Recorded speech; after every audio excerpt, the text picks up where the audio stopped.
Hello students, how are you? Students, now we will read your chapter number 3 of history.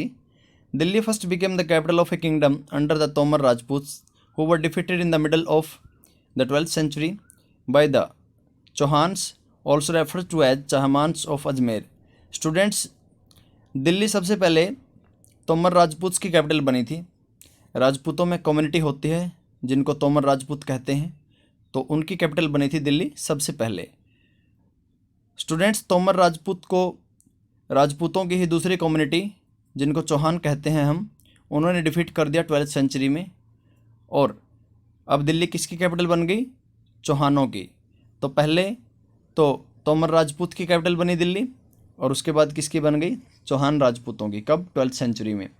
It was under the Tomars and Chauhans that Delhi become an important commercial centre. और students, Tomar राजपूतों और चौहान राजपूतों के under में दिल्ली बहुत ही important commercial centre बन गया, means व्यापार का बहुत ही अच्छा केंद्र बन गया।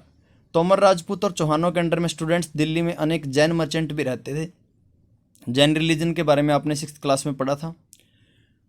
और जैन मर्चेंट्स ने दिल्ली में अनेक टेम्पल भी बनाए तोमर और चौहान राजपूतों के अंडर में। स्टूडेंट्स, दिल्ली में तोमर और चौहानों के अंडर में कुछ कॉइन भी मिंट किए जाते थे, सिक्के भी बनाए जाते थे या ढाले जाते थे। उन सिक्कों को कहा जाता था आपके दहलीवाल। बहुत इंपॉर्टेंट क्वेश्चन बनता है ये। The Delhi sultans built many cities in area like Delhi Kohna, Siri and जहाँपना।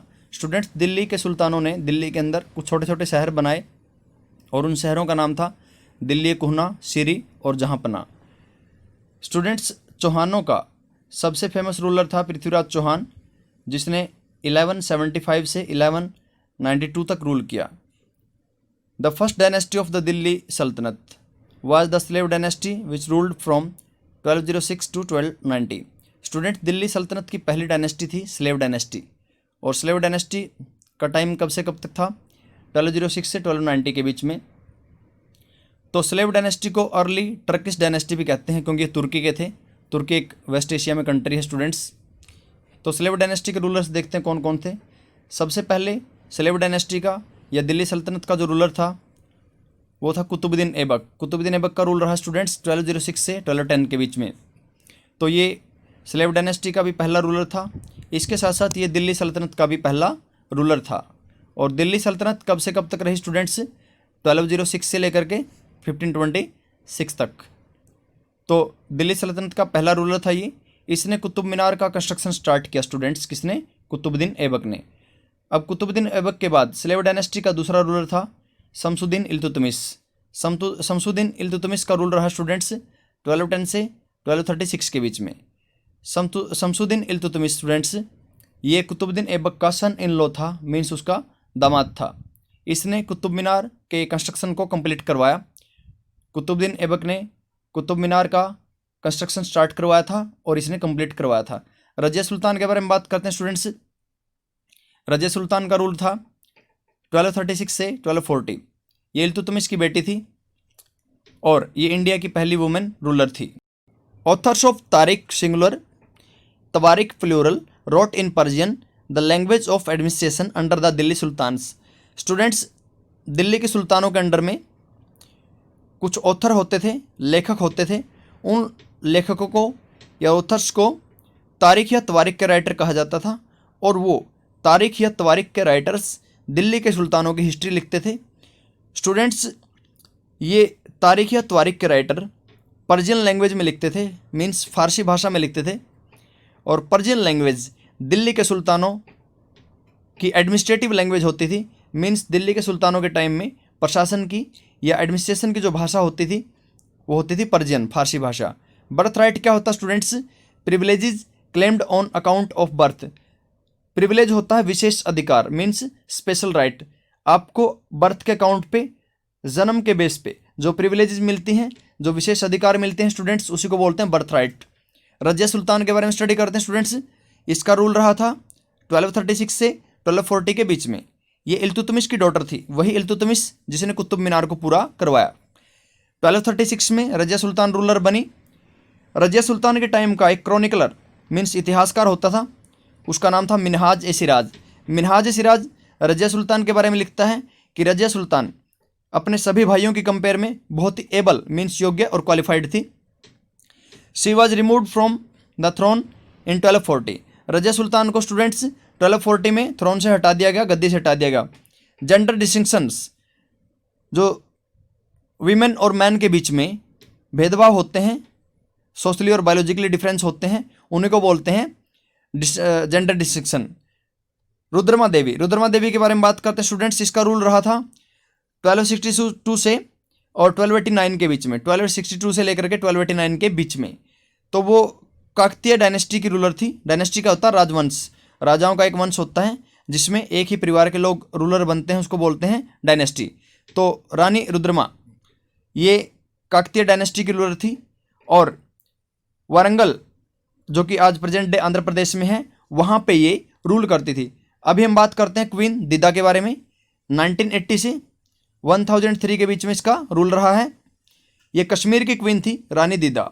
इसको प्यार से सभी दीदी कहते थे, मीन्स एल्डर सिस्टर, बड़ी बहन। Hinterland, the lands adjacent to a city और a port that supply it with goods and services.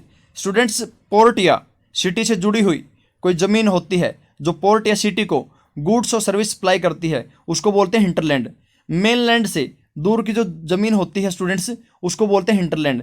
जैसे हमारी कंट्री में 28 स्टेट्स हैं, 8 यूनियन टेरिटरीज हैं, लेकिन स्टूडेंट्स हमारे जो 28 स्टेट्स हैं वो हमारी मेनलैंड है, लेकिन समुद्र के बीच में हमारी 2 हिंटरलैंड भी हैं, मीन्स हमारी मेनलैंड से दूर की वो ज़मीन है, उनको बोलते हैं हिंटरलैंड। जैसे लक्षद्वीप और अंडमान निकोबार आइलैंड, तो मेनलैंड से दूर जो ज़मीन होती है उसको बोलते हैं hinterland. Garrison town, fortified settlement होती है स्टूडेंट्स, मीन्स एक किलेबंद बस्ती होती थी, चारों तरफ फोर्ट बने होते हैं, किले बने होते हैं, जैसे दिल्ली में रेड फोर्ट बना होता है। तो एक फोर्टिफाइड सेटलमेंट को, ऐसी सेटलमेंट जिसके चारों तरफ फोर्ट हों, किले हों, उसको गैरिसन टाउन बोलते हैं स्टूडेंट्स। और गैरिसन टाउन स्पेशल सोल्जर के लिए बनाया जाता है, इस बात का ध्यान रखेंगे, सैनिकों के लिए। मिलिट्री एक्सपेडिशन होते हैं स्टूडेंट्स अभियान। जैसे राजा लोग दूर दूर तक लड़ाई लड़ने के लिए जाते थे तो उसको बोलते थे अभियान। तो military expedition into southern India started during the reign of Alauddin Khilji and culminated with Mohammad Tughlaq. Students, south India को जीतने के लिए सबसे पहले सैनिक अभियान किसने चलाए? अलाउद्दीन खिलजी ने। शुरू तो किए थे अलाउद्दीन खिलजी ने, लेकिन वो सभी अभियान अपने शिखर पर कब पहुंच गए? मोहम्मद तुगलक के टाइम में। Quwwat al Islam mosque and minarets. Students, Quwwat al Islam मस्जिद और मीनार के बारे में पढ़ते हैं। क्वैत अल इस्लाम मस्जिद स्टूडेंट्स दिल्ली एक कोहना में लोकेटेड थी, जिसको ओल्ड सिटी भी कहते थे। दिल्ली के सुल्तानों ने कई छोटे छोटे शहर बनाए थे।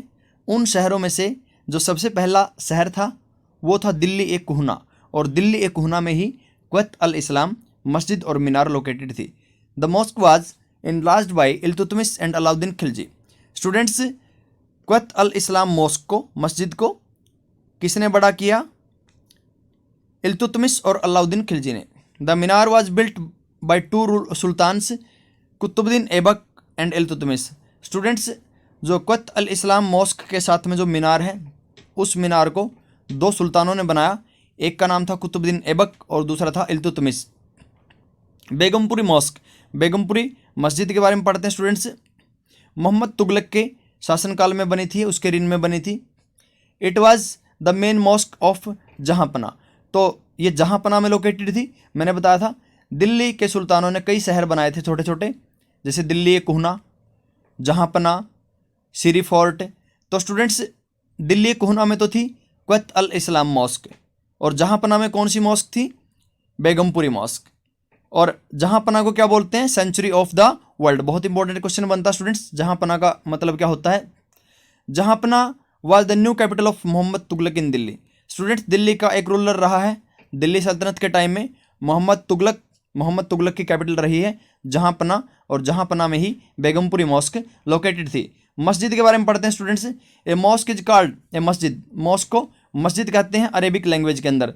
तो मॉस्क इंग्लिश का वर्ड है, और इंग्लिश के मॉस्क वर्ड को अरेबिक में क्या बोलेंगे? मस्जिद। Literally a place where Muslim prostrate in revenge to Allah. Students, एक ऐसी जगह है जहाँ पे मुस्लिम अल्लाह की इबादत करते हैं, अल्लाह के सामने झुकते हैं। तो जैसे हम मंदिर में पूजा करते हैं, उसी तरीके से मुस्लिम लोग मस्जिद में जाते हैं और वो वहाँ पे अल्लाह की इबादत करते हैं, प्रोस्ट्रेट करते हैं उसको। तो मुस्लिम कहाँ पे जाते हैं? मॉस्क में। और मॉस्क किसका वर्ड है? मस्जिद। मॉस्क तो इंग्लिश का वर्ड है और मस्जिद अरेबिक का वर्ड है। Muslim read their prayers, namaz together in mosque. Students, Muslims लोग मस्जिद में नमाज पढ़ते हैं। Members of masjid choose the most respected learned male as their leader imam for rituals of prayers. Students, मस्जिद में कुछ मेंबर होते हैं और वो सभी मेंबर्स मिल करके एक बहुत ही पढ़े लिखे, जागरूक या विद्वान आदमी को या रिस्पेक्टेड आदमी को अपना इमाम चुनते हैं। और इमाम ही मस्जिद में सभी रिचुअल करवाता है। जिस तरीके से हमारे मंदिर में कोई बड़ा पुजारी होता है, उसी तरीके से मस्जिद में कौन होता है? इमाम। इमाम ऑल्सो डिलीवर्स द सरमोन। स्टूडेंट्स, इमाम मस्जिद में नमाज पढ़ने वाले लोगों को फ्राइडे की प्रेयर के दौरान कुछ सरमोन भी देता है, उपदेश भी देता है, जिसको क्या बोला जाता है? खुतबा। तो इमाम जो कि मस्जिद का हेड होता है, वो लोगों को फ्राइडे की नमाज के दौरान, जिसको जुम्मे की नमाज कहते हैं, उस दिन लोगों को क्या देता है? उपदेश देता है। ड्यूरिंग प्रेयर मुस्लिम स्टैंड फेसिंग मक्का। स्टूडेंट्स, जब मुस्लिम लोग प्रेयर करते हैं तो वो मक्का की तरफ फेस करके खड़े होते हैं, मक्का की तरफ उनका चेहरा होता है और इस पोजीशन को बोलते हैं स्टूडेंट्स किबला। तो जब मुस्लिम लोग नमाज पढ़ते हैं तो उनका मुंह मक्का की तरफ होता है और इसको बोलते हैं किबला। और मक्का इंडिया के वेस्ट में लोकेटेड है। मौत की मस्जिद, तो इसके बारे में पढ़ते हैं स्टूडेंट। मौत की मस्जिद क्या थी? Built in the Rin of Sikandar Lodhi. Students, Sikandar Lodhi के मिनिस्टर्स ने, मंत्रियों ने सिकंदर लोधी के शासनकाल के दौरान मौत की मस्जिद बनाई थी। मॉस्क ऑफ जमाली कमाली बिल्ट इन द 1520। जमाली कमाली की मस्जिद स्टूडेंट्स 1520 में बनाई गई थी। Iltutmish favoured their special slaves purchased for military service called bandagan in Persian. Students, Iltutmish कुछ स्पेशल स्लेव्स को खरीदता था और उनको मिलिट्री में सर्विस देता था। मीन्स अपनी सेना में सेवा देने के लिए इल्तुतमिश कुछ विशेष गुलामों को खरीदता था और उन गुलामों को पर्जियन लैंग्वेज में बंदागन कहा जाता था। क्लाइंट, स्टूडेंट्स, जो आदमी दूसरे की प्रोटेक्शन में जीता है या दूसरे पे डिपेंड रहता है, उसको बोलते हैं client. The Khalji and Tughlaq monarchs appointed military commanders as governors of territories of varying sizes. Students, Khalji और जो तुगलक मोनार्क थे, जो राजा थे, उनके अंडर में जो टेरिटरीज आती थी, मीन्स जो क्षेत्र आते थे, वो उन क्षेत्रों में कुछ मिलिट्री कमांडर्स को गवर्नर्स के रूप में अपॉइंट करते थे। मीन्स जो उनके मिलिट्री के सेनापति होते थे, उन्हीं को वो अपने अंडर में आने वाली टेरिटरीज में गवर्नर बना देते थे। These lands were called iqta. Students, Khalji और तुगलक के अंडर में जो लैंड आती थी और जिन लैंड्स में वो गवर्नर्स को अपॉइंट करते थे, उन ज़मीनों को बोलते थे इक्ता, और उसके होल्डर को या उसके मालिक को बोला जाता था इक्तेदार या मुक्ति। The duty of the muqti was to lead military campaigns and maintain law and order in the iqta. मुक्ति की ड्यूटी क्या होती थी स्टूडेंट्स, जिसको इक्तेदार भी कहते थे? मुक्ति की ड्यूटी होती थी मिलिट्री कैंपेन चलाना, मीन्स दूसरे क्षेत्रों को जीतने के लिए सैनिक अभियान चलाना और अपने इक्ता के अंदर लॉ और ऑर्डर, कानून और व्यवस्था बनाए रखना। Type of taxes during Delhi सल्तनत। स्टूडेंट्स, दिल्ली सल्तनत के टाइम में टैक्सेस के टाइप के बारे में पढ़ते हैं। एक टैक्स स्टूडेंट उसके ऊपर कल्टीवेशन के ऊपर लगाया जाता था और ये पेजेंट्स के प्रोड्यूस का 50% होता था। मीन्स कल्टीवेशन क्या होती है? खेती। तो खेती के ऊपर एक टैक्स लगाते थे दिल्ली सल्तनत के टाइम में, और उस खेती के ऊपर लगने वाले टैक्स को बोला जाता था खराज। और खराज स्टूडेंट्स पेजेंट्स के प्रोड्यूस का, मीन्स किसानों ने खेत में जो फसल पैदा की उसका 50% होता था। कैटल के ऊपर भी टैक्स लगता था, हाउसेज के ऊपर भी लगता था। इब्न बतूता, ये स्टूडेंट्स मोरक्को का था। मोरक्को एक कंट्री है अफ्रीका में और ये 14th सेंचुरी में इंडिया में आया था। The Mongols under Changez Khan invaded Transoxiana in north east Iran in 1219। Students, Changez Khan Mongolia का रूलर था मंगोल रूलर था, मंगोलिया कंट्री है एशिया में, तो वहाँ का रूलर था ये। उसने ट्रांसोक्सेनिया पे अटैक कर दिया, इन्वेड कर दिया चंगेज़ खान ने 1219 में। और ट्रांसोक्सेनिया कहाँ था? नॉर्थ ईस्ट ईरान में। Mongol attacks on the Delhi Sultanat increase during the reign of Alauddin Khilji and in the early years of Muhammad Tughlaq's rule. This forced two rulers to mobilize a large standing army in Delhi. Students, Delhi में Mongol लोगों के जो attack थे वो अलाउद्दीन खिलजी के time में और मोहम्मद तुगलक के टाइम में काफ़ी बढ़ गए। तो इन दोनों रूलर्स ने मंगोल्स के अटैक को रोकने के लिए अपनी एक बहुत ही बड़ी आर्मी खड़ी कर दी। स्टूडेंट्स, अभी हम अलाउद्दीन खिलजी के बारे में पढ़ते हैं। ये बहुत ही फेमस रूलर रहा है दिल्ली का। तो दिल्ली के ऊपर अलाउद्दीन खिलजी के टाइम में 2 बार अटैक हुए, एक 1299 और 1300 में, दूसरा 1302 और 1303 में। Raised a large standing army. Students, Alauddin Khilji ने मंगोलों के अटैक से बचने के लिए अपनी खुद की आर्मी खड़ी कर ली। स्टूडेंट्स, अलाउद्दीन खिलजी ने एक गैरिसन टाउन भी बनाया जिसका नाम था सीरी। और पता है आपको गैरिसन टाउन में कौन रहते थे? सोल्जर्स। तो ये बहुत ही इंपॉर्टेंट क्वेश्चन है कि गैरिसन टाउन किसने बनाया? सीरी नाम का गैरिसन टाउन अलाउद्दीन खिलजी ने।